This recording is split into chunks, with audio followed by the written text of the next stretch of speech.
Hey trappers, Dale Billingsley here, Billingsley Brand Lures.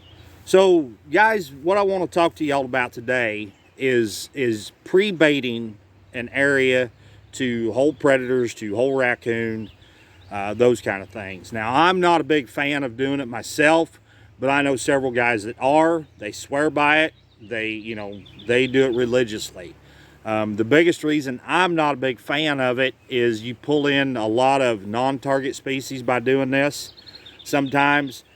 And not only that, but again, we go back to the wow factor.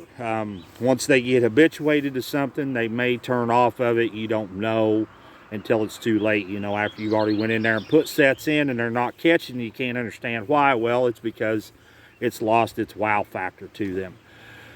But like I said, I know a lot of guys that do it. They swear by it. They love doing it.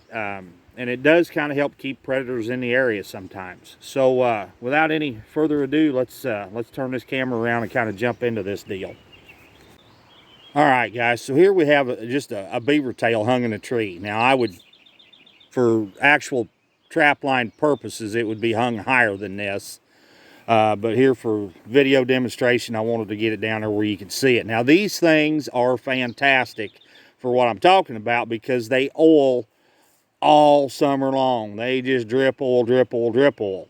Well, that oil penetrates into the ground, soaks in, and it holds those predators there. You can hang them in a tree at a location. You can hang them under a bridge. Say you want to, pre-bait coon or even bobcats into an area. These things are fantastic for it. Like I said, they just constantly put oil out into the ground.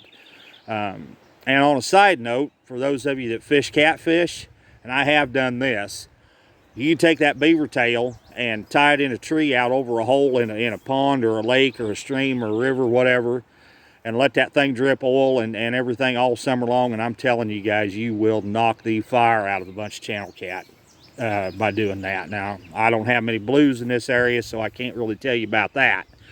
But it will sure pull a channel cat into an area if you want to fish for those. So there's a little side note tip for you. But yeah, there's all kinds of things you can do with that. I know guys, like I say, that hang them under bridges. I know guys that hang them in trees, out on a trap line, in different places, different locations, to keep an animal into an area. So that's something there you can sure enough do with a beaver tail.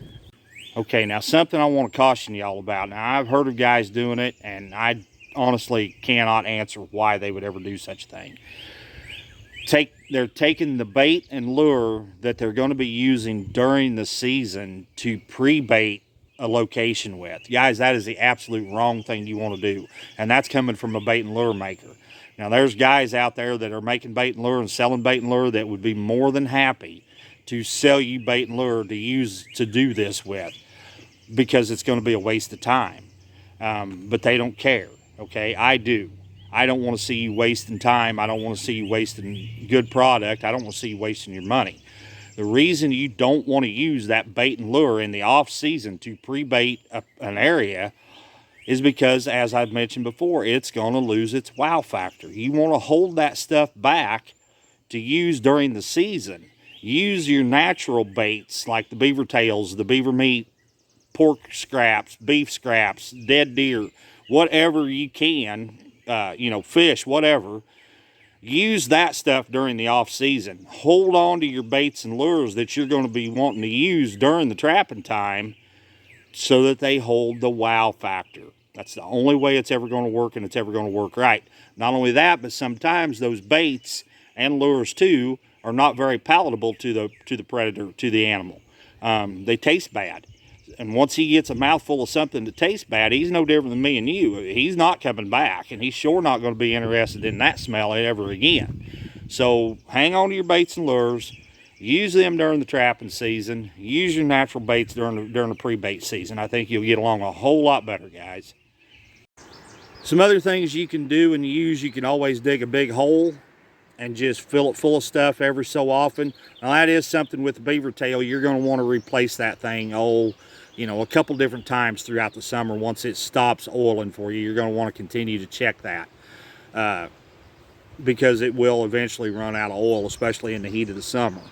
But you can dig a big post hole, dig it down 3-4 feet, 2 feet, whatever. bigger animals, a 5-gallon bucket, and just jam that thing full of scraps and rotten meat and whatever, you know, and that'll help keep predators in the area. The oilier it is, the meat is, the better it is. You know, catfish scraps, salmon, trout, anything that's got a lot of oil to it that will penetrate into the ground and soak in, and it will stay right there for you. That's another thing you can do. Another thing that you can do if you don't want them to eat the bait, which I don't know why you wouldn't, they'll actually eat the ground, you know, to get to, you know, once the bait's gone and the oil's still in there. Coyotes and foxes and stuff will just continually keep using that spot, and they will actually eat the ground, just like deer will at a salt lick.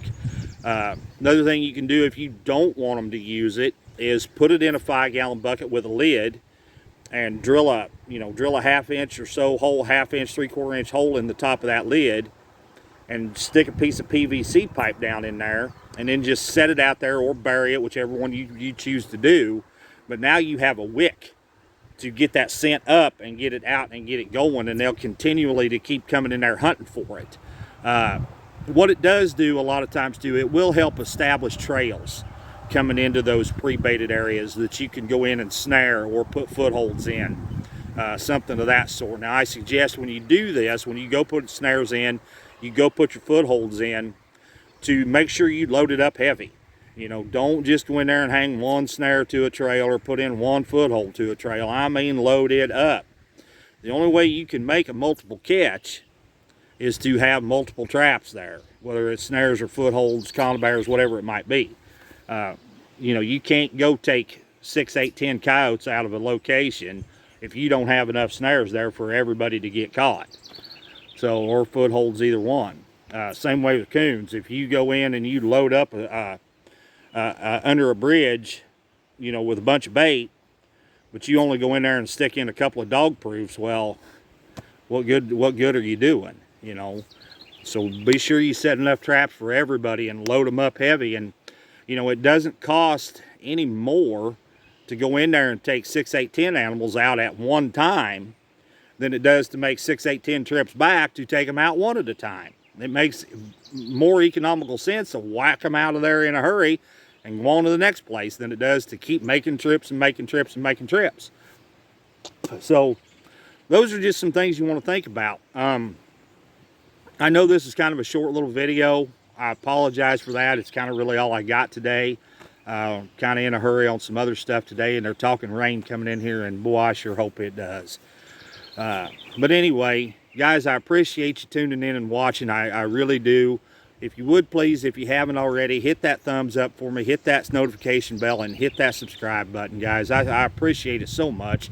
I appreciate everything y'all have done for this channel. From the bottom of my heart, I do appreciate it. Guys, once again, this is Dale Billingsley with another one. Signing out.